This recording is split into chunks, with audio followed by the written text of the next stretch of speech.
논문 작성을 위한 학술 논문에 의해 8번째 영상입니다. 물론 제가 직접 녹화한 영상을 기준으로 따지면 5번째 영상이 될 것입니다. 8번째 영상에서는 생성형 AI를 활용한 학술 논문의 탐색에 대해서 살펴보겠습니다. 최근 논문을 쓸 때 챗GPT와 같은 생성형 AI를 사용하시는 분들이 많은 것으로 알고 있습니다. 그렇기에 이번 학년도부터는 학술 논문 탐색과 관련하여 생성형 AI에 대하여 다루어 보고자 합니다. 생성형 AI는 매우 유용합니다. 사실 논문 작성에 있어서 생성형 AI는 그 역할이 단순히 학술 논문 탐색에 한정되지도 않습니다. 글짓기의 기본 플롯을 짜주거나 교열, 편집 등에도 활용되기에 어떤 식으로든 생성형 AI를 논문 작성에 쓰지 않을 수는 없을 것 같습니다. 하지만 여기서는 불MC상 생성형 AI의 학술 논문 탐색만 다룰 뿐 그 외의 활용에 대해서는 다루지 않도록 하겠습니다. 생성형 AI의 학술 논문 탐색은 여러 가지로 장점이 있습니다. 첫 번째로 단순 키워드의 빈도나 위치 가중치만을 고려하는 기존의 검색 툴과는 달리 연구 주제를 명확히 제시할 경우 연구 주제와의 맥락과 관련성을 고려하여 관계된 문헌을 찾아내 줍니다. 기존 검색 툴로 논문을 검색할 때는 그저 자신의 연구 주제와 키워드를 공유하는 논문들이 무수히 나열될 뿐 실제로 자신의 연구 주제와 진짜 유관한지를 보려면 하나하나 초록을 읽거나 원문을 보아야 하지만 생성형 AI는 내 연구 주제에 비춰 높은 정확률을 지닌 논문들만을 찾아내 줍니다.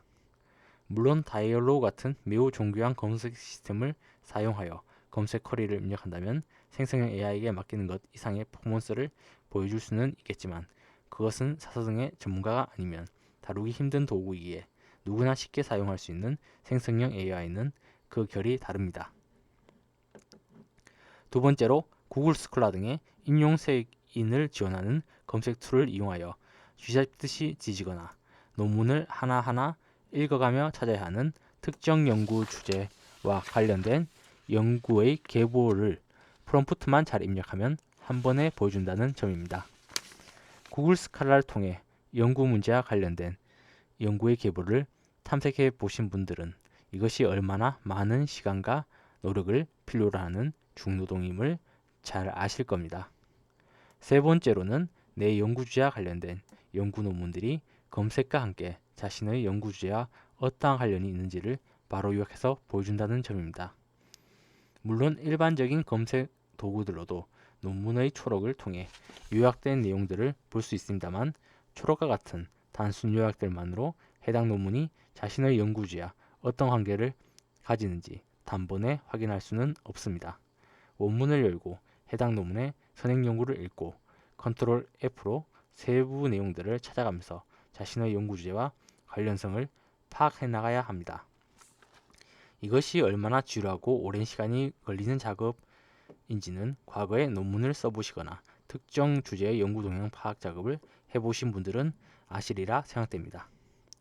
네 번째로는 생성형 AI는 특정 연구 주제에 비추어 논문들을 분석하는 능력이 매우 우수합니다.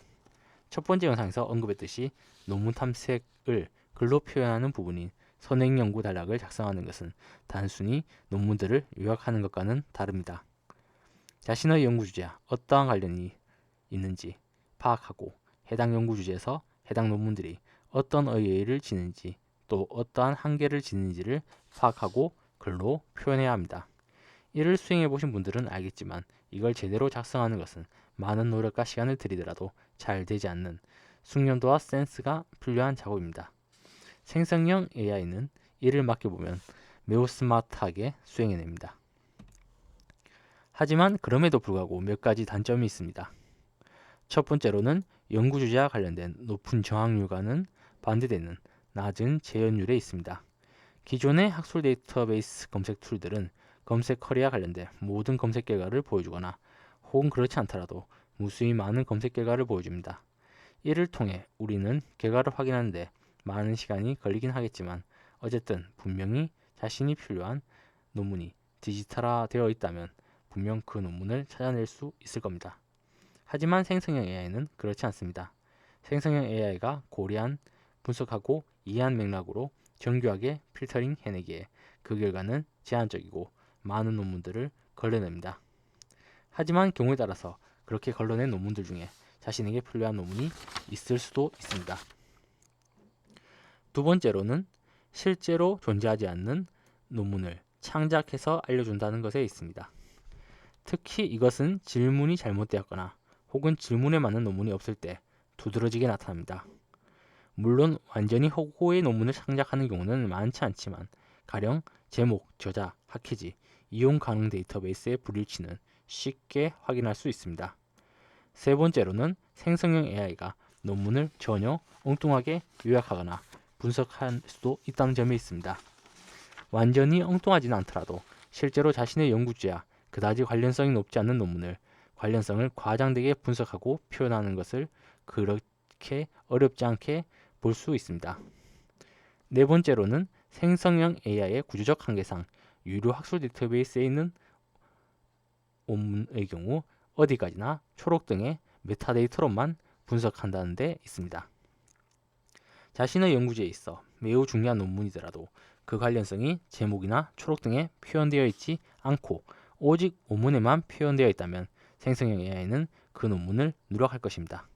만약 메타데이터에 접근마저도 라이선스를 요하는 학술 데이터베이스에 있는 논문이라면 생성형 AI는 그것을 제외하고 탐색할 것입니다. 그렇기에 생성형 AI를 통해 학술 논문을 탐색하실 때는 첫 번째로 생성형 AI가 탐색한 논문의 사항에 오류가 없는지 다른 고전적인 검색 툴로 교차 검증을 해보셔야 합니다. 두 번째로는 생성형 AI의 요약과 분석을 그대로 믿지 마시고 직접 학술 논문을 읽어보시기 바랍니다. 애초에 여러분이 논문을 작성하신다면 논문의 요약과 분석만 본 행위는 그다지 도움이 되지 않습니다. 논문을 쓴 사람이 있어 필요한 논문을 읽은 것은 단순히 정보학인가 레퍼런스 습득 이상일 것입니다. 세 번째로 생성형 AI가 알려주는 결과에 만족하지 마시라는 점입니다. 학술 논문 확인에 어느 정도 시간이 걸리는 부분은 생성형 AI의 도움을 받으시더라도 고전적인 검색 도구로 나온 결과들을 간단하게 파악하셔야 생성형 AI가 놓치는 부분을 여러분들이 찾아내실 수 있습니다. 정리하자면 학술 논문을 탐색하실 때 생성형 AI에 너무 의존하시지 마시고 고전적인 검색 툴과 병행하여 상호 보완적으로 사용하시는 습관을 기르시길 바라고 논문은 최소한 중요한 부분은 필히 직접 읽어 확인하시고 가능하면 전문을 여러분의 눈으로 직접 읽으시길 바랍니다. 생성형 AI를 전적으로 신뢰하는 것은 견습 요리사가 만든 요리를 맛도 안 보고 손님에게 내보내는 셰프만큼 어리석은 행동입니다. 그럼 실제로 생성형 AI를 이용하여 학술 논문을 탐색해보고 그 한계의 점들을 살펴보도록 하겠습니다. 그럼 잠시 화면 바꾸도록 하겠습니다. 네, 화면 바꾸었습니다. 그럼 본격적으로 생성형 AI를 활용한 학술 논문의 탐색 실습을 해보도록 하겠습니다. 실습에 사용할 생성형 AI는 가장 인지도 있는 챗GPT를 사용하도록 하겠습니다. 그럼 챗GPT에게 프롬프트를 입력해야 될 텐데요. 전 프롬프트를 2022년부터 2025년까지 아니죠. 2025년 사이에 출판된 반 프라센의 경험론에 대한 논문의 리스트와 요약을 제공해 주세요. 이렇게 하겠습니다.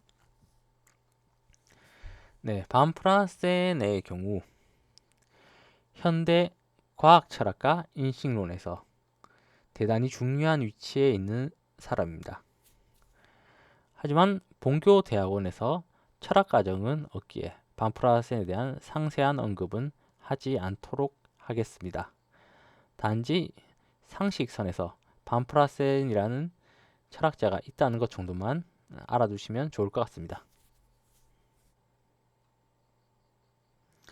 네, 이야기하는 사이에 이제 챗GPT가 반프라센의 경험론에 대한 논문들의 리스트와 요약을 이제 제공해주고 있습니다.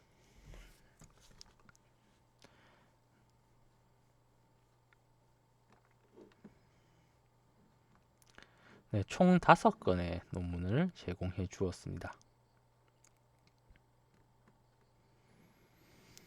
네, 실제로 이 5건의 논문들이 반프라센의 경험론과 관련성이 있는지는 직접 읽어보고 판단을 해야겠지만 사실 저는 반프라센에 대해 어느 정도 사전 지식이 있기 때문에 제목만 보면 이게 반프라센과 관련된 논문인지 아닌지는 그냥 아주 대략적으로는 알 수 있습니다. 먼저 첫 번째 논문 같은 경우에 제목을 보니까 분명히 반프라센의 인식론과 관련된 논문으로 보여집니다. 두 번째 논문 같은 경우는 제목에서부터 반프라센이 언급되어 있으니까 확실해 보입니다. 세 번째 논문 같은 경우에는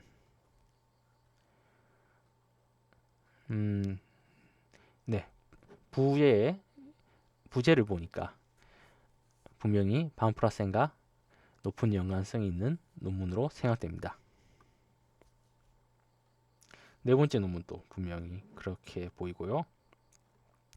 다섯 번째는 자세히 보니까 이거는 논문이 아닙니다. 이거는 워크숍 자료인데요. 논문이라고 요청했는데 굳이 이럴 것까지 가져다 줄 필요가 있나 저는 약간 좀 의구심이 드는데 뭐 그래도 재연율에는 분명히 도움이 될 테니까 네, 뭐 이것도 충분히 생각할 수 있습니다. 그리고 이 요약들이 실제로 맞는지 아닌지에 대해서는 이제 원문을 보시거나 최소한 초록을 통해서 상호 교차 검증은 해야 됩니다. 실제로 이런 요약 부분들에서 이제 챗GPT가 좀 잘못 알려주는 경우가 종종 있기 때문입니다. 그럼 두 번째 프롬프트를 입력해 보도록 할까요? 2022년에서 2025년 사이에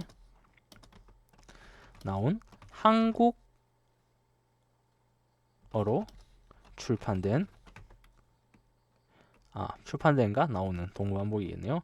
한국어로 출판된 반프라센의 경험론에 대한 논문 리스트와 요약을 제공해 주세요. 이렇게 하겠습니다. 제 경험상 한국에서 반프라센 연구는 그렇게 활발하지 않습니다. 기간을 한정하지 않더라도 이제 손에 꼽을 수 있을 정도의 이제 논문만이 존재하는 것으로 저는 알고 있습니다. 사실 뭐 그보다 좀 많겠죠. 어쨌든 간에 그리 많지 않고 마음만 먹으면 하루 만에 모든 논문을 다 볼 수 있을 정도입니다. 그래서 이제 챗GPT가 제공하는 결과도 이제 그리 많지는 않으리라 생각되는데 한번 지켜봐 보도록 하겠습니다.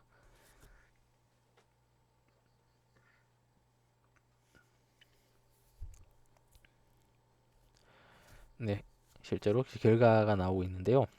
뭐 실제 챗GPT 역시 완전히 반프라센 전담 논문은 찾기 힘들다 이렇게 얘기를 했죠. 네, 일단 제가 알고 있는 바랑 비슷합니다. 그렇게 이제 챗GPT가 한국어로 출판된 반프라센의 경험론에 대한 논문들을 이제 알려주고 있습니다.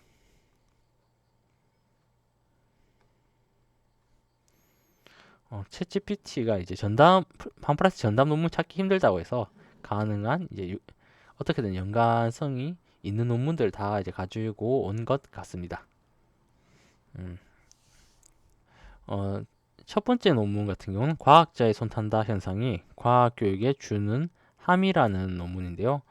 제목만 봤을 때 이 논문이 반프라센과 크게 연관성이 있다고 생각하기는 힘들기에 한번 직접 보고 판단을 하는 수밖에 없습니다. 예, 다만 이제 앞서 챗GPT 역시 직접 그렇게 얘기했지만 반프라스 전자 논문이 많지 않기에 어쨌든 간에 그냥 그 사이에 있는 거를 연관성이 조금이라도 있는 거 다 가지고 오는 모양입니다. 그러니까 이제 이런 부분은 좀 이해할 수 있을 것 같습니다. 실제로 이제 요약을 좀 보니까 반프란스의 구성적 경험론을 참고 문헌으로 사용하고 있다. 이제 그렇게 얘기했습니다. 이제 경험적 가능성, 경험적 적합성 개념을 정리할 때 말이죠. 그렇게 보면 역시 그렇게 크게 연관성이 있는 것 같지는 않습니다. 물론 직접 읽어봐야겠지만 말입니다. 그리고 두 번째 논문인 구조적 실제론의 인신론적 함축. 반프란스의 경험론이 구성적 경험론이니까 실제로 이 논문은 어떤 식으로 연관되어 있는지는 개인적으로 좀 흥미가 있네요. 이건 한번 읽어보고 판단을 하는 게 맞겠습니다. 세 번째 논문인 이제 과학적 이해와 과학적 실제론 및 반실제론 논쟁인데 반프라센의 이제 주요 행적이 과학적 실제론 반실제론 논쟁에서 과학적 반실제론 측 입장에서 매우 영향력 있는 논객으로 활동했던 것입니다. 그런 거 볼 때 꽤나 비중 있는 이제 섹션으로 다루어질 거는 같습니다. 다만 메인인지 아닌지는 읽어볼 수밖에 없을 것 같습니다. 그리고 이건 논문은 아니고 학술대 발표문이네요. 네 번째는 이제 학위 논문인데요. 일단 챗GPT가 크게 연관성이 있지는 않지만 어쨌든 간에 반프라센을 인용했기 때문에 가져온 거라고 같습니다. 가져온 것 같습니다. 실제로 이제 어쨌든 간에 반프라센이 앞서 언급한 대로 이제 한국에 워낙 반프라센 관련 논문들이 적기 때문에 어쨌든 유관성이 조금이라도 있는 걸 가져온 것 같으니까 뭐 이해합니다. 다섯 번째 같은 경우에는 그러니까 대학 레포지터리에 있는 연구보고서랑 학위 논문 부분에 반프라센이 있는 것 같은데 뭐 직접 여기서 챗GPT도 이제 그렇게 크게 연관성이 높지는 않다고 이제 얘기를 하는 것 같네요. 네. 그냥 다룬 주제에서 단지 이제 인용 비판을 한 부분에서만 다루고 있다. 이제 그런 것 같습니다. 네, 그래서 짧은 종합 해설 한번 읽어보겠습니다. 2022에서 2025년 기간의 한국어 학술 출판물에서 반프라센의 구성적 경론을 직접 전담해 상세하게 논파한 단일 저작은 드물고 주로 실제론, 반실제론 논쟁, 구조적 실제론, 과학적 이해 및 설명 이론 등의 광범위한 논의 속에서 인용 비교되는 형태가 많았다라고 이제 이야기를 합니다. 뭐 실제로 아까 얘기했다시피 파브라센 관련 연구는 한국에서 전 시점을 보더라도 그리 많지는 않기 때문입니다. 그런데 사실은 전 반프라센의 2022년에서 2025년 사이의 연구들을 좀 알고 있습니다. 근데 2025년에 반프라센을 메인으로 한 연구가 분명 있었거든요. 근데 챗GPT는 그거를 그냥 생략을 했네요. 네, 한번 리스에서 그 논문을 찾아보도록 하겠습니다. 네, 리스에 들어왔습니다. 그럼 리스에서 반프라센이라고 한번 검색을 해보고요. 그리고 이 중에서 국내 학술 논문 부분 들어가서 네 번째, 경험론과 합리론의 대립을 넘어서 경험적 자세의 철학사적 의, 이 논문 한번 보도록 하겠습니다.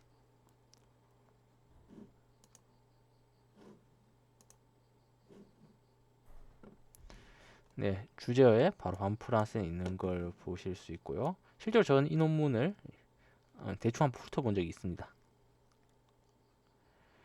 그럼 이제 보시면 아시겠지만 이제 경험론의 이제 역사에 대해서 쭉 다루고 있다가 이제 본격적으로 이제 자세로서의 경험론적 개해석 이 파트 부분에서 반프로센에 대한 내용들이 아주 비중 있게 다루어져 있고 실질적으로 거의 메인에 가깝게 다루어지고 있습니다. 네, 그런 걸 볼 때 아까 전에도 얘기했다시피 챗GPT는 한계상 이제 유료학술 데이터베이스에 특히 접근하는데 어려움을 겪는 부분이기 때문에 정확률에 비해서 재현율이 그렇게 높진 않습니다. 그렇기 때문에 여러분들 이제 연구 주제를 탐색하실 때 챗GPT를 쓰는 것도 좋습니다만 챗GPT만 쓰는 거는 좀 한계가 있다는 점 유의하시고 적절하게 사용하시기 바랍니다. 네, 그러면 생성형 AI를 활용한 학술 논문의 탐색 실습은 여기까지 하도록 하겠습니다. 그럼 잠시 화면 바꾸도록 하겠습니다. 2025학년도 논문 작성을 위한 학술 논문의 이해는 여기서 종료하도록 하겠습니다. 본교육을 통해 여러분들이 대학원 과정에 필요한 학술 논문을 보다 효율적으로 확보하고 현명하게 이용하시고 이를 통해 보다 뛰어난 논문 작성을 하셨으면 좋겠습니다. 그럼 다음에는 더 나은 프로그램으로 찾아뵙겠습니다. 그럼 다음에 뵙겠습니다.